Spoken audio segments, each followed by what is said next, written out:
Bonjour à tous, je continue à vous partager des extraits du livre du cardinal Ouellet sur le mariage. La révélation du mariage sacrement, la doctrine paulinienne. Éphésiens 5, 21, 33. Ce passage constitue le fondement biblique de la sacramentalité du mariage. Il faut l'analyser plus en détail.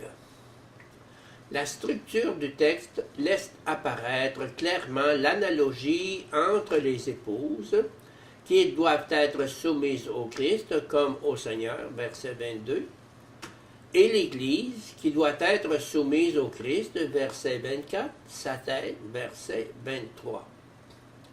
L'autre analogie concerne les maris, qui doivent aimer leur femme, comme le Christ a aimé l'Église, verset 25. Un amour qui prend soin de sa femme, comme de son propre corps.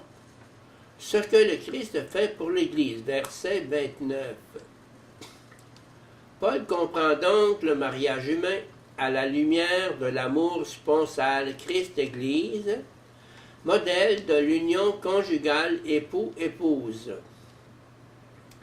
L'interprétation la plus commune aujourd'hui est celle de Schleyer, Glinka, Cambier, qui voit dans le grand sacrement le rapport du Christ avec l'Église.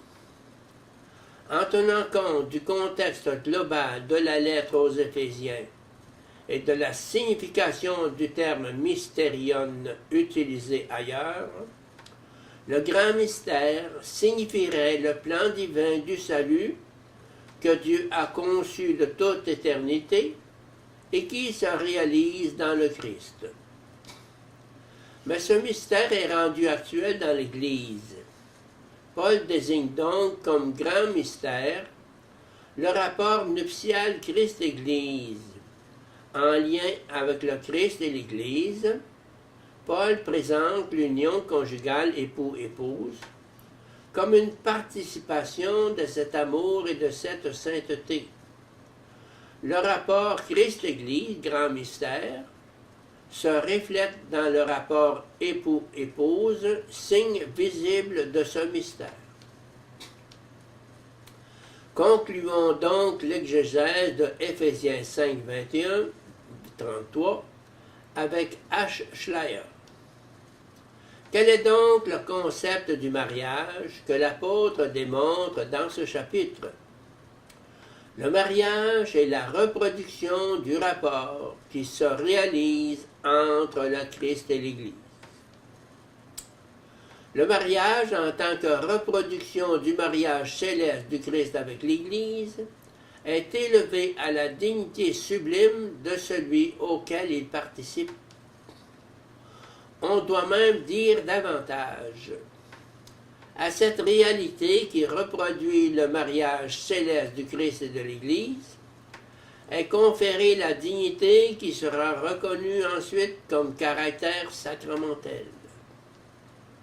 Le projet du Créateur sur l'homme et de la femme, sur l'homme et la femme, est révélé et situé à l'intérieur et en vue de l'accomplissement de l'alliance nuptiale entre le Christ et l'Église.